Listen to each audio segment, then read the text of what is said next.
Welcome back. In today's talk, I am going to be looking at this paradox between toxins in our body and the inability to lose weight.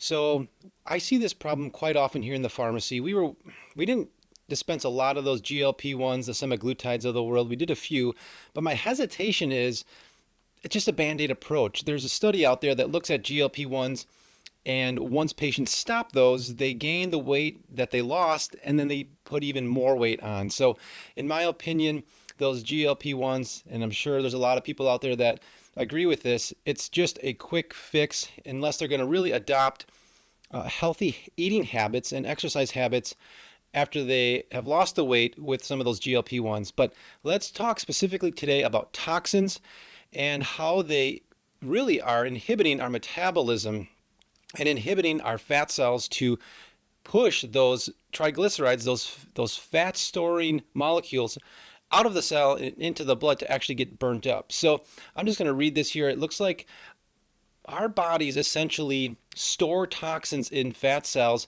as a buffer system. Fat cells protect us in a way so that these toxins aren't continually floating around in the blood and wreaking more havoc and oxidative stress. So in a way, that extra 5 or 10 pounds, or maybe 20 pounds, 30 pounds, 100 pounds, whatever it is acting as this buffer zone so that we don't become toxic from our bloodstream standpoint. And so the fat cells sequester those toxins so that they don't continue to disrupt our physiology. With toxins safe inside these fat cells, it is less likely to wreak havoc throughout the body. When fat cells are being used to protect us from toxins, our body is much less likely to use those fat cells for energy, making weight loss much more difficult. So be aware of that. If you have like 5 or 10 pounds of weight that it's just so stubborn, it's really, really hard to lose, I would consider you thinking about doing a cleanse, doing a detox cleanse, improving your liver function, your kidney function, obviously your bowel habits, going to the bathroom more to get rid of potentially those toxins that are stored in the fat cells. Think of those fat cells again as your body's buffer system to basically helping the body work at a normal functioning capacity. So it's going to keep those toxins inside the cells where they can do less harm as opposed to being out in the bloodstream day in and day out. It says on the flip side, losing weight or losing fat may result in an increase in freed toxins. So that's where it becomes very problematic. If you're somebody that's losing weight and a lot of it in a short period of time, potentially again, you are going to have a problem because all of those toxins now have spilled out into the bloodstream, and you might get that, I call it the Herxmeyer, or just you're going to feel like crap essentially because now you've lost all this weight, which is good, but now you haven't really done anything from a physiological standpoint to get rid of those toxins. And we'll talk about what those toxins are in just a minute. So thus, detoxing and avoiding toxins altogether becomes that much more important. So we really have to do a good job of understanding where these toxins are coming from in the first place. I'm sure you could all imagine that obviously our food source is highly polluted, in my opinion. Our water, our air that we're breathing, right? These are common sources, but then there's less common sources of toxins like personal care products, right? The deodorants that have aluminum and possibly heavy metals in them, hair care products, skin care products, the list can go on and on and on. So be aware that toxins are essentially everywhere in our environment, right? It's the fertilizers and pesticides that we're spraying on our lawn. It's the unclean water that we're drinking. It's BPAs and bisphenol A's and phthalates that are in potential plastics that we're keeping our water in and our food in, and we're microwaving our food in plastics. These are all potential sources for toxins that can potentially accumulate in our body and then ultimately inhibit us from losing weight. So toxins and metabolic disruption. Exposure to endocrine disrupting chemicals, EDCs, has been linked to obesity. So this has been studied extensively. Really in the last 10 years, I did a couple of PubMed searches, and there was dozens of articles. Two terms I want you to be aware of. One is called endocrine disrupting chemicals, EDCs, not to be confused with the other EDC, everyday carry, which has been linked to obesity. So we are doing a seminar tomorrow night on toxins and how they can disrupt the endocrine system. So if you're interested in getting more information on EDCs, I encourage you to stop by the pharmacy. Their pre-registration is required, so please call the pharmacy and we can get you set up to attend the seminar tomorrow night. The other thing that I want you to be aware of is something called obesogens. So these are basically any chemical. It can be an EDC or something even different than that. But obesogens is a new term that's out there that describes a chemical that causes our bodies, causes our physiology to essentially slow down and to gain weight. We have to be aware that, where are these obesogens coming from? What do they look like? Where are they in our food? Where are they in our water, right? Here's something interesting about these obesogens, these endocrine disruptors, these chemicals that can negatively affect our physiology, is they really hijack our fat cells, our adipose cells. So let's just look at this for just a moment here. It increases the number of adipocytes. So it's actually creating more fat cells, more fat tissue in our body. Essentially, in my opinion, what I feel is going on here, looking at the research, is that these toxins are looking for a place to hide out in our bodies, and fat cells are this nice cozy home where they can hang out and they're not going to be disrupted. And it's also kind of looking at it both ways. It creates more of these adipocytes where our body doesn't really want to burn them up. Once they kind of establish their residency in these fat cells, they just like to hang out there.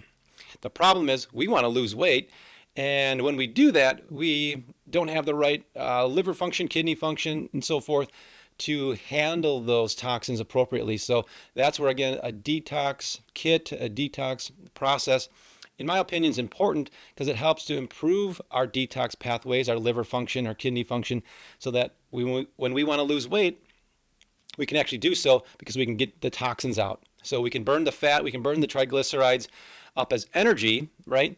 And then we can manage those toxins effectively by what they call phase 1 and phase 2 liver detoxification pathways to get those toxins more water soluble because they're very lipophilic. That's why they love the fat cells.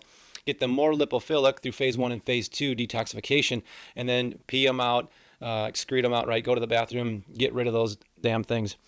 Obesogens also promote fat storage in current fat cells. So what do I mean by that?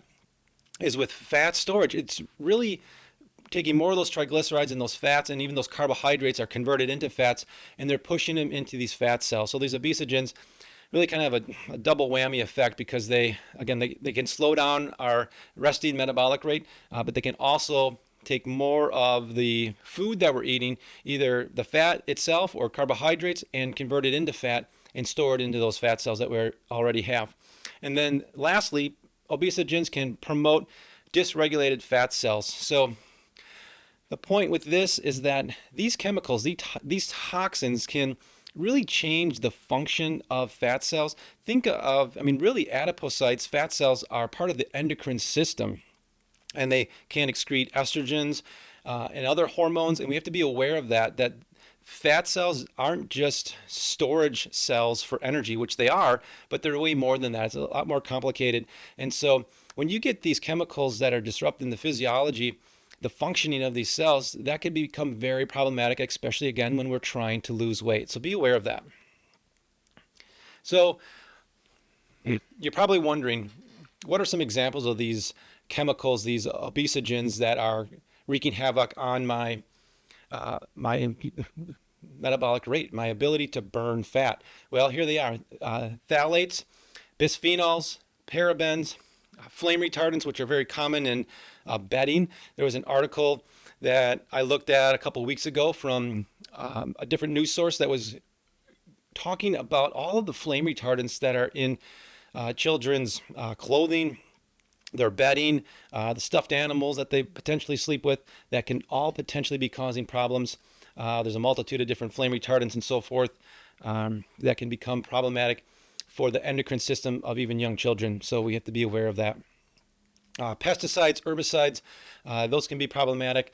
Acrylamides found in foods that are fried, baked, and roasted. Not that that's all terribly bad, but we just have to be aware of this. If we're going to be eating a lot of fried foods and so forth, and we're just trying to lose weight, we might want to consider doing a detox or some type of cleanse to improve our liver and kidney function so that we can excrete some of these toxins that we might be building up inappropriately in our systems. And then food additives, polysorbate 80, carboxymethylcellulose, MSG, so monosodium glutamate. We, again, have to be aware that a lot of these chemicals can disrupt our ability to burn fat properly. There's a study here linking toxins to slower metabolism. So this was a study that was done it was published back in 2018, so a little bit dated here, but it was a randomized controlled trial of 621 patients looking at baseline toxic level of perfluoroalkyl substances, so PFAS, and it also measured baseline and 6 months out and 2 years out of metabolic markers. It looked at, the resting metabolic rate, the RMR. It looked at glucose levels, lipid levels, thyroid hormones, which is very important to me.